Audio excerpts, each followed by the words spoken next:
lolle Iiraan fi Ameerikaa Israa'el jabaatee itti jira yeroo ammaan kana ibiddi dachii bisanii keessaa hojjetaa jira viidiyoo halaalame kuni Lubnaan keessa humni waraana Israa'el yeroo ammaan kana Lubnaan haala hamaadhaan dhawaa jira garuu miidiyaan guddaan waa'ee gartee Iiraan fi Israa'el malee waa'ee gartee Lubnaan hin gabaasu Lubnaan keessa gara nama 1,024 lubbuun isaanii akka badde yoo inni hin gabaasee jira akkasuma namni madaa'ee nama 2,000 fi gara 700tti yookaan immoo gara gartee nama 8,000tti siqee jira fi qabeenya isaanii gadhiisee qabaqatee gara miiliyoonaa olii ijee yoo inni gabaasee jira garuu miidiyaan guddaan kana gartee irraa dubbatan jiranii Lubnaan yeroo ammaan kana haala hamaadhaan gartee dhawaa gartee sababni isaallee humni waraana Hizbullaa jedhamu Lubnaan keessa taa'ee waan gartee Israa'el dhawuficha Israa'el ammoo kana sabsatte Lubnaan gartee haala hamaadhaan dhawaa jirti Kuni daldala Lubnaan keessaa kana Israa'el boombitti fayyadamtee balleessitee jechuudha.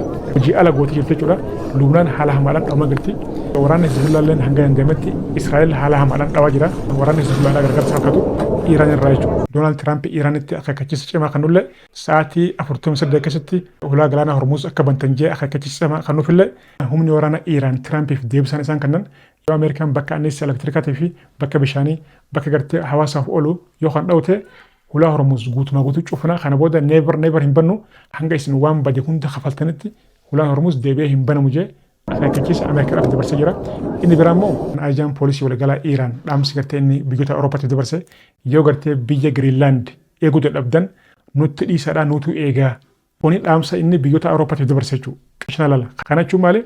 Misaa'illi keenya Awurooppaa gartee ni gahaa bakka barbaanne gartee dhoowwannee gartee hojii ala godhuu dandeenya biyyoonni Awurooppaadhaan mootonni gartee Awurooppaadhaa adabadhaachitaa yoo diddan immoo waan barbaadan ni harkattanii isin dhoowwanaa jiran jechuudha.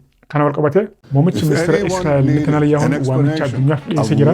Kana keessatti immoo waamicha gartee jabaa dhumaa jiraan urgaaraa maaloo nuuf tirmadhaa jee waamicha addunyaaf dhiyeessee jira dhaggeeffadha kunu. Meenis hangam beekurraa hanga tokko isiniif tiraansilee godha yoon gartee kana keessa gurgurallee dhiifama godhaa ingilifan beeku hangama beeku isin tima dhaggeeffadhaa.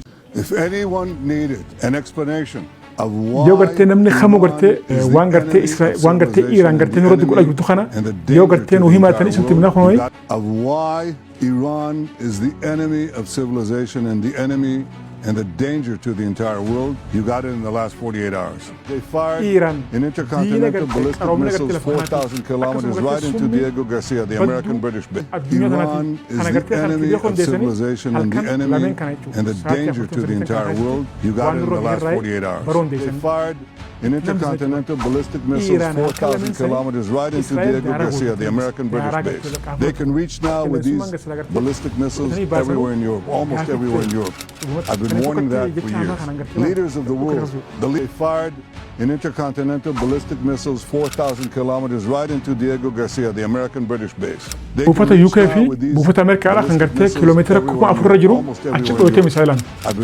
Saniifuu misaa'ila kana Awurooppaa keessa gartee bakka barbaadde dhoowwan deessi. Kana immoo ragaan yeroo dabre Awurooppaa keessa buufata kan Ingiliz kan UKdhaa dhootee jirti jee.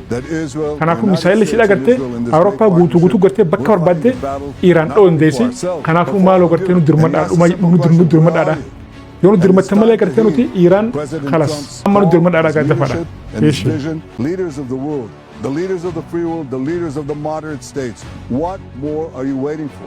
President Hooggantoonni addunyaa maal eegdanii hooggantoonni qaroomina gartee maal eegdanii bakka akkasuma Ingilifa sorry guys maal eegdanii amma nu dirmadha dafaa gartee amma nu dirmadha it is time now wannumti isin eegdan maali guys akkuma Tiraamp gartee biyyoota Awurooppaatii fi biyyoota gartee saayibootaan isaatti gartee waamicha dhiyeesse yeroon tuni yeroo gartee irratti waliigallee Iiraan dhoownu waamicha dhiyeessee jiraachuu Netanyahuun ajaa'iba kun dubbiin jabaatee jirti lolli Iiraan fi Ameerikaa Israa'el jabaatee sadarkaa kana ga'ee jiraachuudha amman tana Ameerikaa fi Israa'elis gargaarsa addunyaarraa mootummoota gartee addunyaarraa yaammataa jiran jechuudha rabbiin gartee Iiraaniif haa dirmatu rabbiin gartee nagaa buusu malee waan biraa waan jennu qabnu viidiyoon dheeratan fakkaata liinkii koomentii jiran isin haa irra galaati gara yuutuubiitiin daawwadhaadha viidiyoo laashir godha yaasuu birraa foloo godha gasa laviyu waan jiru hordofaa isimarran egaa haleellaan arraan tana Israa'el Iiraan irratti fudhachaa jirtu haleellaa isa guddaa kan duriin adda kan ta'e yeroo ammaan tana magaalota Iiraan irratti haala hamaadhaan gaggeeffamaa jira. Kana wal qabatee buufata elektirooniksiidha kan Iiraan keessaa isa guddaa jedhamu kan ministeera ittisa Iiraan waliin hariiroo qaba kan jedhan irratti boombii darbuudhaan haala hamaadhaan shidamee gubatee jira. Yeroo ammaan tana Iiraan haala hamaadhaan dhamaa jirti.